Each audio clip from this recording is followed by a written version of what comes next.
Hello, my name is Sarah Luttrell. I'm the Communications and Events Manager at the Center for International Development at Harvard University. I'm really excited for today's discussion with Molly and Jenny on scaling up quality education globally. The format for today's discussion is a 20 to 25-minute presentation with about 15 minutes for Q&A. During the question and answer session, as usual, please pop your questions directly into the chat, or you can use the raise your hand function to ask your questions directly to the speakers. We will be moderating the Q&A throughout the presentation, so feel free to add questions into the chat. We're also recording today's session, and this will be posted on CID's YouTube channel after the event. I will also add links in the chat to our social media channels, as well as to our newsletter sign up to hear more about events like this. Our next speaker series event and our last event of the year is on Friday, December 4th. This event is with Carolina Sanchez-Paramo, who's the Global Director of the Poverty and Equity Global Practice at the World Bank. She will be speaking on the socioeconomic impacts of the COVID-19 pandemic on households around the world.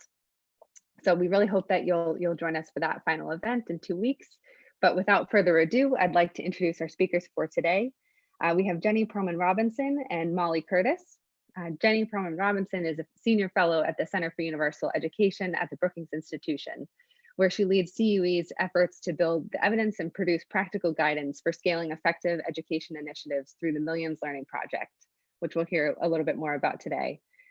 Molly Curtis is a senior research analyst at the Brookings Institution's Center for Universal Education, where she has worked on the Millions Learning Project since 2017. But without further ado, and thank you for being here today, thank you, and over to you, Jenny and Molly. Wonderful. Good morning, good afternoon, good evening, wherever you might be joining from. Huge thanks to Sarah and the Center for International Development, and especially to our former colleague and friend, Rohan Sandhu, for inviting Molly and I to join you all today. As Sarah introduced us, we're with the Center for Universal Education at the Brookings Institution, a think tank based in Washington, DC. And Molly and I will briefly tag team in this presentation. I'm going to start off by briefly sharing how we think about this question of scaling, and specifically in education and global education. And then I'll give a brief overview on some of our related research that's coming out of an initiative known as the Real-Time Scaling Labs, the Millions Learning Real-Time Scaling Labs. And then Molly and I will both share some emerging findings that's come out and provide some examples from some of the countries where we're partnering and working. So just to begin with, scaling is quite a loaded term. I think it means many different things to different folks. So I just want to start by just talking terminology. And if we could just take a moment, I might ask you all to open your chat box. And if you could just write a word, a phrase or two about what you think scaling means, how you might define it. And there's certainly no right or wrong answers as far as we're concerned.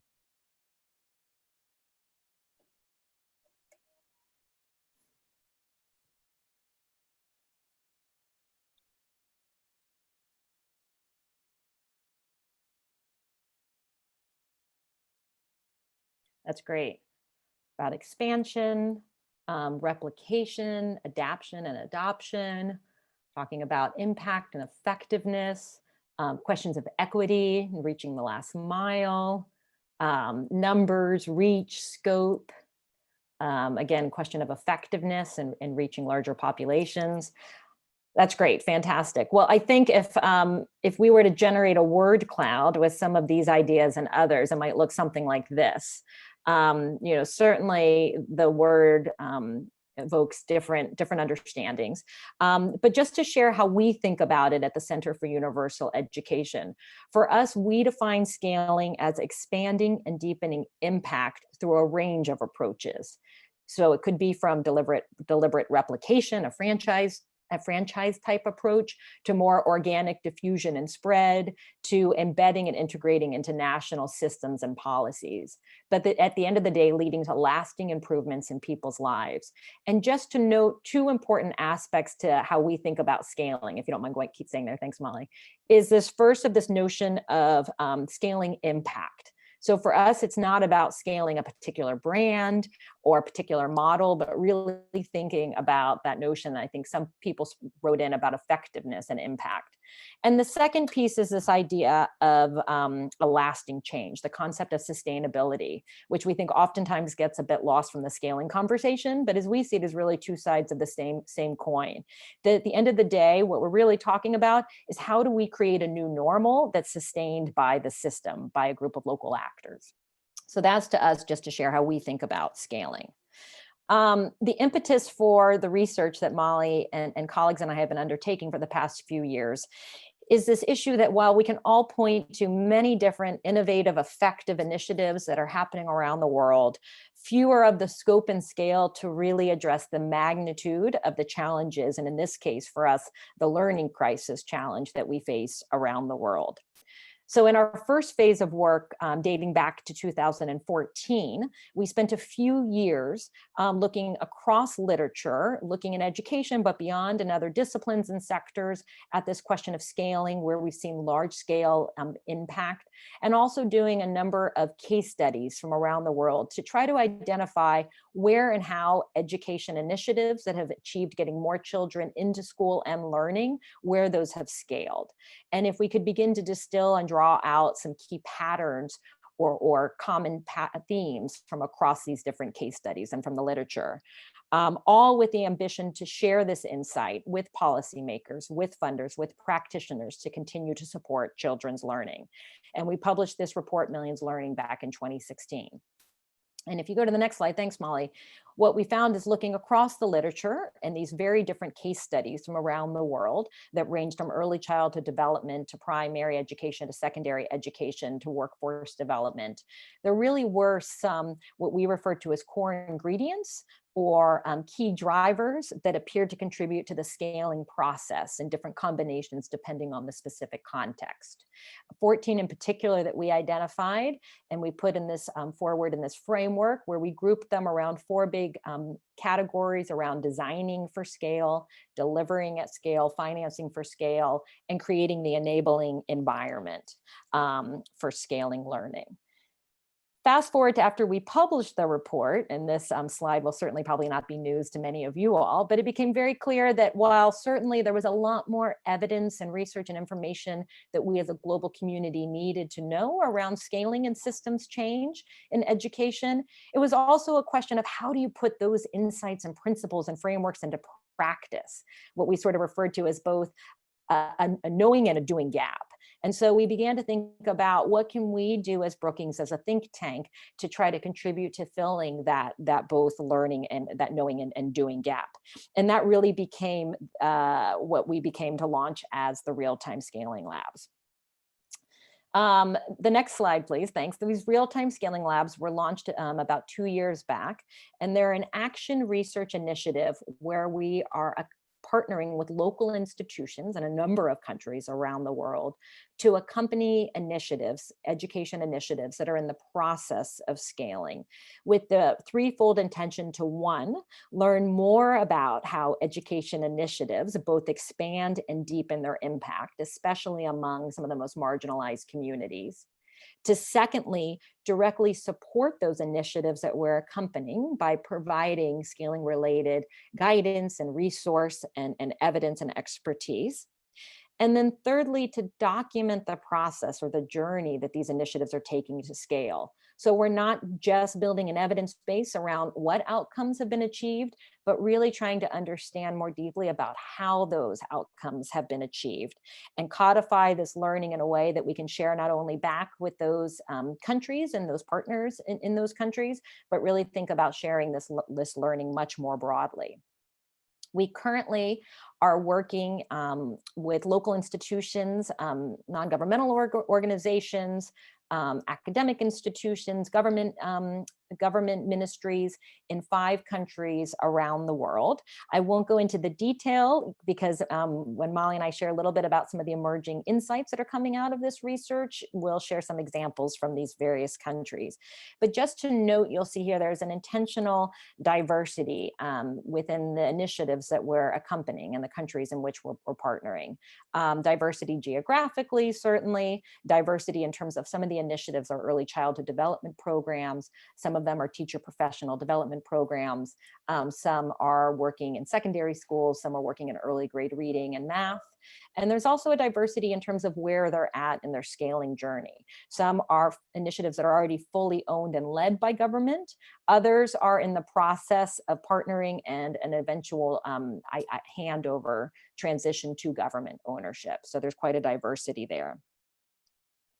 So in terms of some of what we're starting to learn, a real intention behind this research, this action research initiative, these real-time scaling labs, was not to wait until the end of the project to release a seminal report, but to really try to share in an ongoing way some of the emerging insights and lessons that are coming out of working with these partners in these countries. And we've been doing this over the past few years in a number of different ways, through blogs and podcasts and social media and events and conferences and so forth. One of the things we produced a few months back were this report about some of the emerging findings after about 2 years of working with these partners. And so Molly and I thought that we would pull out maybe just about 3 or 4 of these key insights and share them with you all and illustrate them with some specific examples from the countries where we're partnering. So this first is this notion when it comes to sort of thinking about effective, sustainable scaling in education is to really lead with the problem and not a preconceived solution. Really a critical lesson that has emerged from this research across these labs is really the need for this mindset shift about what is the ultimate goal of scaling. Again, as I mentioned, it's not about growing a particular project or brand, but to sustainably address a challenge in the system. It certainly, I think, sounds quite obvious, but we found too often, time and time again, we find that we lead with a predetermined solution, and then we sort of shop around and search around for a problem to solve with it. Or we might be addressing the symptoms of a particular challenge rather than really addressing the root causes of what is the challenges that are being faced. And so what does this mean for scaling? We found that really undertaking scaling efforts with the problem to solve at the forefront for us really requires scaling without ego. By which we mean an openness to really build on the work of others, spending the necessary time to really learn from what has worked, what hasn't worked, what has been tried, what can be built upon, as well as in the case of education. This is where education might differ from other sectors, say health, letting go of an absolute fidelity to an original model and recognizing that it might not be the exact model that gets scaled, but it might be particular parts of it that are driving the learning gains. It might be a particular philosophy or approach, and that gets embedded and integrated into a larger system. I'd love to illustrate that point and turn to Molly, maybe from an example from one of our labs. Sure. So I think the scaling lab in Jordan is a particularly good example here. So Jordan has the 3rd highest unemployment rate in the Middle East and North Africa region and has been home to the world's highest youth unemployment rate for the past 25 years. And so we know financial literacy helps prepare young people for the workforce, but despite the importance of these skills, Jordanian youth really remain financially excluded. So in 2017, for example, only 20% of 15 to 24-year-olds had a bank account and just 4% took out a loan. So to address these challenges, the Central Bank of Jordan, together with the Ministry of Education, decided that it was necessary to deliver financial education in schools. And they teamed up with a local NGO, Injaz, who had been delivering financial literacy programs in about 200 schools since 2001, to together adapt their financial education program and roll it out as a mainstream class across all secondary schools in the country. So in this case, we can really see that the primary driver behind scaling this financial education program was the government recognition at the highest political level of the widespread problem of low financial literacy and its contribution to high rates of unemployment among youth. And then Injaz's ability to really respond directly to that need. Of course, we know it's not always the case that the government will so directly ask an NGO to design or adapt an intervention specifically to respond to the problem. But overall in the labs, we're exploring how to approach scaling in this way that the initiative is really focused, or the partners really focused on responding directly to government priorities rather than really leading, as Jenny was saying, with their own solution. Great, thanks, Molly. Second principle, just to mention, is this notion of taking a systems approach. And what this means for us is we found that effective scaling in education requires more than just focusing on the technical aspects of an initiative or even the institutions delivering it, but really on the system more broadly, by which we mean the people, the policies, the institutions, the norms, and the relationships all between them. For the work that we've been doing in the real-time scaling labs, we've been drawing a lot of inspiration from improvement science. And in particular, the notion, the mantra from there, that every system is perfectly designed to get the outcomes that it achieves. And if you think about that, what it means is if one wants to seek different outcomes, one has to focus on the system itself.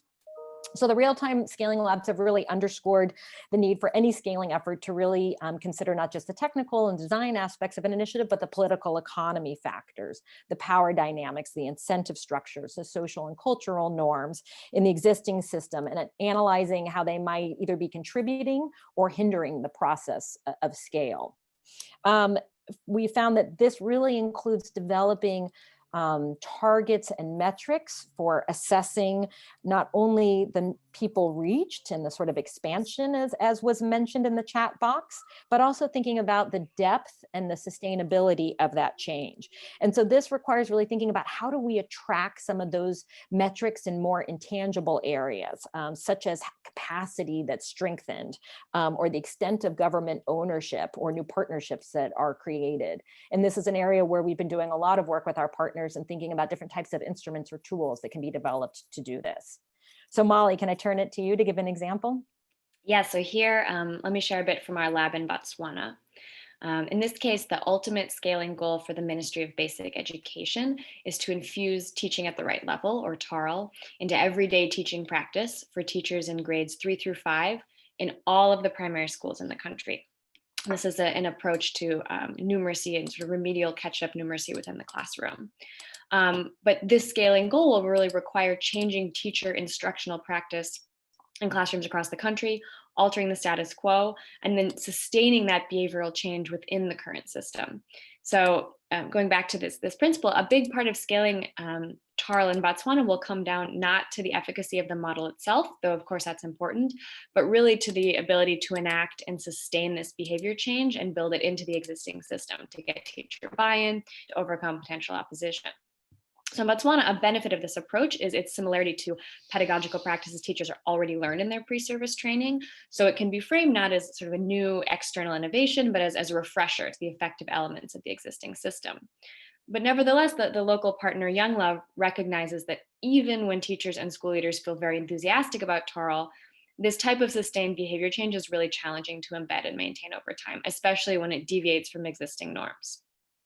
Young Love's also exploring multiple pathways to scaling TARL, including in the middle term, having national interns deliver it in the classroom with the teachers serving more as mentors and supervisors.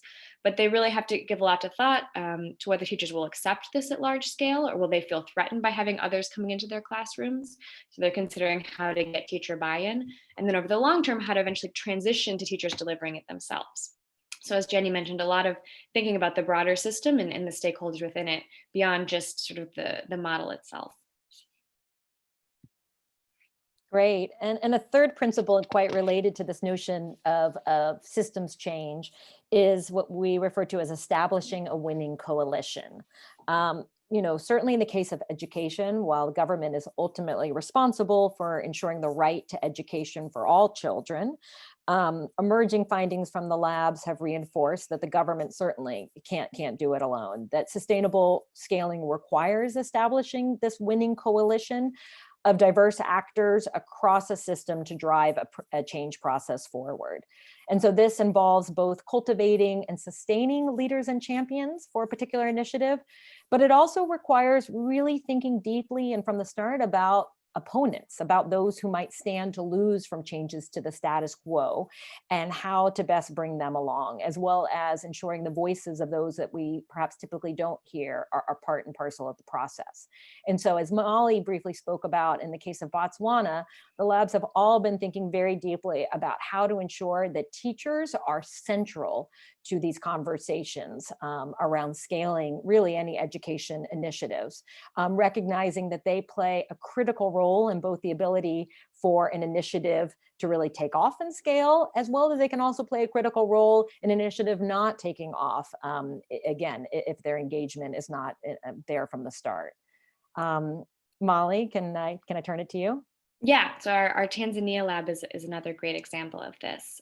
In Tanzania, our real-time scaling lab members are focused on considering how the volunteer-led learner guide program can be scaled nationally. And to date, this program has been widely supported because schools and communities have asked for it to be implemented, and classroom teachers have really welcomed the volunteers, all of whom are from the communities in which they serve. But as the program is being introduced to new areas, lab members acknowledge that it could meet potential resistance from school leaders and teachers who aren't accustomed to having additional people managing the classroom. So to help ensure that the voices of these and other stakeholders are being considered as part of this process, Scaling Lab discussions have been focusing on examining how to ensure that the education workforce is meaningfully contributing to the process of planning for scale, really from the beginning, but then actively throughout. And through this collaboration, they're hoping to ensure that the learner guide role will serve as a stepping stone to formal teacher training through experience, through vocational credit, but also that it complements the work of teachers. Enrollment is rising, and so hoping that this role can really complement their work rather than compete with it. Great. A fourth principle is this notion of adaptive capacity. Certainly recognizing that scaling is an iterative process that requires ongoing adaptation based on new data and changes in the broader environment. The disruption caused by COVID-19 pandemic is certainly an example of this and really brings this notion of the need to be adaptive front and center. And so while the importance, I would say, of being flexible and agile and responding to changing environments is increasingly recognized, putting this principle into practice is certainly very challenging. And we've seen this time and time again in each of the labs. So when we talk about the importance of adaptive capacity for scaling, we really mean the ability to adjust and to modify or to change elements, both to the model itself, as well as to the scaling strategy, again, in response to new data, learning, changes in the environments, opportunities that may arise, or challenges that might surface. We found that making ongoing adjustments to the scaling strategy is especially challenging for a number of reasons. It requires timely data. It requires a thorough understanding of the local context. It requires having the luxury of space and time for deep reflection. And finally, it requires a willingness and capacity among those with the power to do so, to act on this learning and make changes accordingly. So Molly, maybe to provide an example from one of our labs here. So in the Philippines, the Department of Education is in the process of undertaking a staged rollout of a blended teacher professional development course called Early Language Literacy and Numeracy Digital to reach all K-3 teachers in the country. And this course combines a guided independent study of multimedia courseware by teachers with collaborative learning through school-based learning action cells. And as part of this process, the Department of Education, supported by the NGO FitEd, who designed the course, has implemented these plan, do, study, act improvement cycles in each school and then in each division. And these cycles are intended to enable quick feedback loops to inform ongoing adaptation and course correction of implementation within each school. But then data is also being aggregated across the schools and the divisions and the regions to inform future stages of the rollout as they're expanding to reach more teachers and reach more schools. And really this sort of system-wide, adaptive, iterative learning process has really been possible because the government at the central level has given the space, the mandate, and the resourcing for this. And now the Department of Education and FitEd, they do have buy-in from stakeholders for this approach, but they're finding that the real challenge is making it happen in real life. So it's generally been accepted, the response to it has been favorable, but the difficulty is in operationalizing the method, given all of the competing demands on teachers' time and all the other existing structures and processes. So teachers, would really be the first to say this makes a lot of sense, but with so many competing demands on their time, the question is, will they be able to undertake this iterative learning process and sort of these feedback loops in a way that's systematic and rigorous enough to really help them reap the benefits of this approach? So this is, I think, a good example of both them trying to build in adaptation and course correction and flexibility into the process, but of course running into real sort of capacity and time constraints along the way, which illustrates, as Jenny said, this is a lot easier said than done in a scaling process. Great, thanks, Molly. And finally, a fifth principle we wanted to share is this notion of the importance of creating a learning community when it comes to scaling.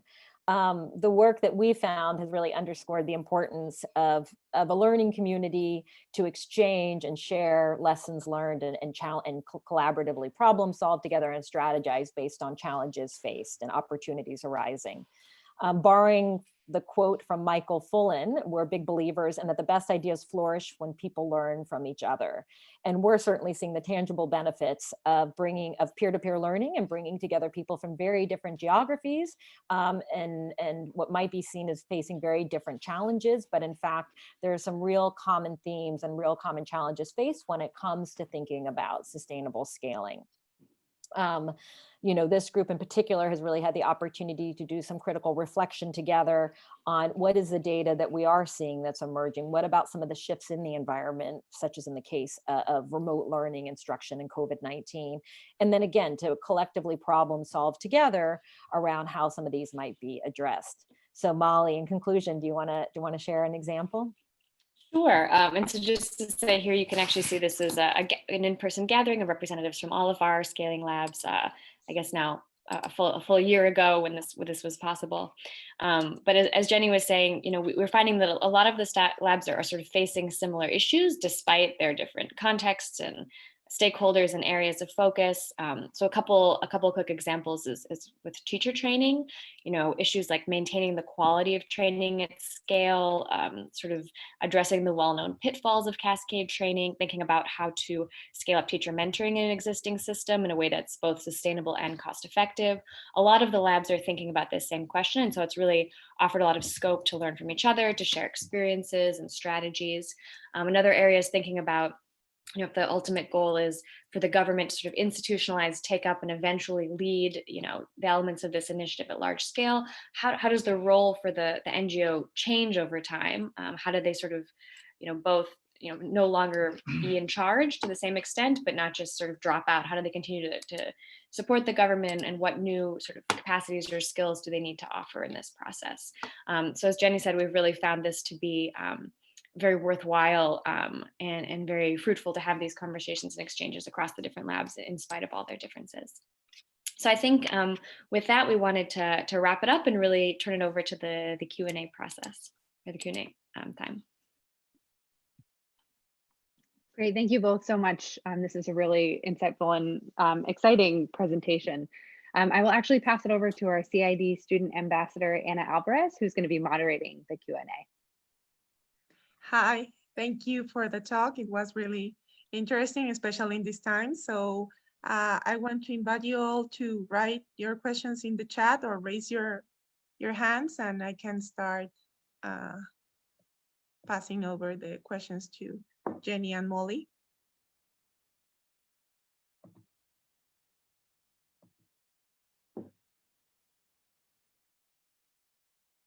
And meanwhile, they start. Okay, we have one question. I was going to take over. Okay, and do you want to ask your question? Sure, though if you have one, be my guest. I was going to ask about the idea of the school-based learning action cells, that like plan, do, study, act approach. I'm in a class when we're working on iterative designs. And I'm wondering, how long do you expect them to stay within that sort of cyclical learning process, and before you sort of settle on what implementation works best for that context? Molly, do you want to respond in the case of the Philippines? And then I'm happy to jump in. Sure. So specifically in the case of the Philippines, the cycles are built around the different modules in the teacher training. So I believe there's 10 modules, and so there's sort of 2-week cycles sort of tied to each module. So the teachers follow the courseware on their own, and then they meet to discuss the courseware in these learning action cells. And that's the opportunity where they're also sort of thinking about this iterative learning process. And so that's sort of within the school level. But then as I mentioned, it's a staged rollout. So they're starting in a certain number of schools with stage 1, and then more schools and teachers, and more schools and teachers. And so also they're sort of aggregating these across the districts and regions to inform the next stage and the next stage. So within each school, it's over a period of months, but then sort of there's a larger several year process of eventually rolling out to reach all K-3 schools. And then longer term thinking about this is really, as I mentioned, early language literacy and numeracy, but thinking about expanding to further teacher training or further courses beyond the K-3 teachers. And just to add there, one of the things we're thinking about in terms of measuring a sustainable change in the system can one of the metrics be that it actually becomes part and parcel of a continuous improvement approach? So certainly, I think, Anne, to your question, that there's sort of these really discrete processes that could be in place at a classroom level, but then how does that translate to actually be becoming part of the system, where there's just the opportunity in an ongoing way to think about what is it that we're learning, how do we need to course correct, based on data. It's sort of an ideal in some cases, but certainly I think would point to this notion of how do you get whatever it is that you're trying to scale to become seen as sort of part of the new normal, and it's just part of the way the system operates. Thank you. We have a question in the chat, so I'm gonna read it for you. It says, from Manar, can you talk more about challenges that comes with scaling and maintaining quality? I believe in the power of giving everyone a chance, but also I was thinking more and more about the idea of scaling as depth and being strategic about it. No, it's such a good question, Manar. I think that's the white elephant in the room, this question of how do you scale with quality, right? I mean, we talk about whether it's empty scale or various terms for it, but at the end, I think that's why Cynthia Coburn has a great definition of scale, where it's not just talking about breadth, but it's also talking about, I think, as you put in your question, the depth of change. And the two, frankly, sometimes can be at odds, right? I mean, Molly talked about one of the big issues that we've been discussing in the real-time scaling labs is this notion of training, where traditional approaches of cascade training or sort of a trainer of trainer model we see being used time and time again, and yet we all can point to some of the dilution or challenges that comes with that when you start to cascade down, and then that dilution effect of those who have further from the master trainers are implementing sometimes with less quality. So that's certainly something I think that's central to this conversation, and thinking about how do you scale in sort of an incremental, pragmatic way that you're continuing to learn and refine. A few quick thoughts. I'd say one of the things is, how do you begin with sort of the leanest, most viable model? So you're not starting with all the bells and whistles, and we sort of call it like the gold Cadillac of scaling, because then I think it becomes very challenging, because then you're in a process of just trying to subtract and take away those various elements. So I think that gets to the point of starting from the start, really thinking about scaling and sustainability in mind. I think another, oh shoot, what was the second thing I was going to say around quality? Just lost my train of thought. Hold on. Starting with scale in mind, gold. Molly, can I turn to you for a second and see if I get that thought back? I apologize. Sure. No, I think we're also thinking a lot in this research about learning more about the trade-offs of sustainability and cost effectiveness, of quality and of equity. And so, of course, wanting to maintain quality, but also needing to think about, I think someone mentioned the chat, last mile problems. It's more challenging and more expensive oftentimes to reach the most marginalized children, but we don't want to sort of ignore that just to sort of keep high quality with the low hanging fruit. And so I think these trade-offs of these different elements, something we're thinking a lot about in this research. And it's part of what Jenny was saying is finding a lot of the importance of, even before we know we're ready to scale or have buy-in, really thinking about what is necessary for scalability from the beginning or as early as possible in the project. And part of that being really sort of simplicity, but also what elements can be adapted to reach these different contexts to maintain quality as we scale. Thank you, Jenny and Molly. We have one question from Kristen and then two in the chat. First, Kristen, do you want to ask your question? Yes, thank you, Molly and Jenny, for being here. My question actually goes right off of what you were just saying about teacher professional development. So I feel like from a lot of the research shows that the cascade train the trainer model seems to be, I guess, easier to scale. However, there's a lot of pitfalls, and then the mentorship model seems to be kind of better, more intensive, but harder to scale. So I'm wondering, in your experience with the labs you've worked with, if you've found situations where countries or organizations have been able to either improve the cascade model or to scale up the mentorship model at more of a national scale. Sure, I can jump in here, Kristen, and then Molly, maybe you want to give any examples from some of the research that we've done on that. So I think one of the interesting things is what our partner in the Philippines that Molly mentioned, FitEd, and they're part of actually a consortium called Teacher Professional Development at Scale in the Global South. And happy to share a link to that consortium as well. And they produce some guidance and resources. But I've sort of come along to believe what they, I think, have been arguing is that there's a role for technology to play in it. So it's not as though technology has a silver bullet, and that certainly we all recognize the challenges and appropriateness or lack thereof of technology in so many contexts, particularly the low resource environments in which we focus our research. But that in fact, if you're talking about exactly what you're saying, the notion of scale, how do we think about both expanding in terms of the numbers, but then thinking about the human interaction piece of it too, and that gets to the hybrid. So how do you combine the two? The pieces that perhaps are more scalable using technology, but not divorcing that from, as you're pointing to, Kristen, the mentor models or the in-person pieces that we know are so critical. I'm particularly taken by a Japanese method, I don't know, that originated in Japan, I should say, but has been spread throughout countries around the world, called lesson study. And it's teacher learning circles where they themselves, not only once they're trained, but then you almost create sort of a community of practice, if you will, within the school system to be able to practice and model and coach and provide feedback at that level. So again, I think the more that we can think about the appropriate use of technology, recognizing that, you know, the more intensive in person is difficult to scale, but combining that at a local level where you can with those opportunities.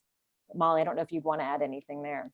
Sure, I have two sort of separate thoughts, sort of and a general one. I think one thing we also think of sort of in a more overarching way is, you know, cost is of course a really important consideration for training, but it shouldn't be the only one. I mean, that's, you know, cascade training is much less expensive than a lot of other models, but that really thinking about cost effectiveness is very important. And so a more expensive model, but with much higher impact is probably more worth investing in. And so I know thinking about, you know, not just cost, but that trade-off of cost and impact is something we think is really important there. And if that means scaling slower or, you know, not immediately rolling out to everyone, that still might be worthwhile. And then just sort of on a separate point, thinking about in our labs, a quick example, we have two labs, the one I mentioned in Botswana and then another one in Cote d'Ivoire that we didn't get a chance to mention, that are both actually working on scaling different versions of this teaching at the right level, which has an important sort of mentorship component in it. And so, and teaching at the right level is also in different countries as well, in India and Nigeria and sort of many countries in Africa. And a lot of them are sort of grappling with this question of how to scale up that mentoring component, particularly in the existing system, and sort of testing out what is, as Jenny mentioned, sort of the leanest model that they can, how much mentoring is really necessary, how much can they reduce it without losing the impact, to sort of think about that cost. And so I know in Cote d'Ivoire, they're testing out existing roles that they already have in the system. Can they provide this mentoring, and how often do they really need to go?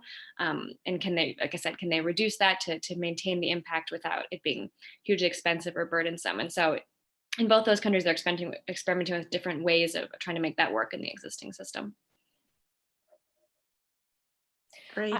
If I could jump in just really quick, Anna, I remember what I was going to say to one of Manar's comments around quality. It's actually, you know, quite simple, but just this idea of thinking about quality along with time horizons, because I think as a community, there's this feeling of, you know, we must quicker, faster, bigger, you know, better.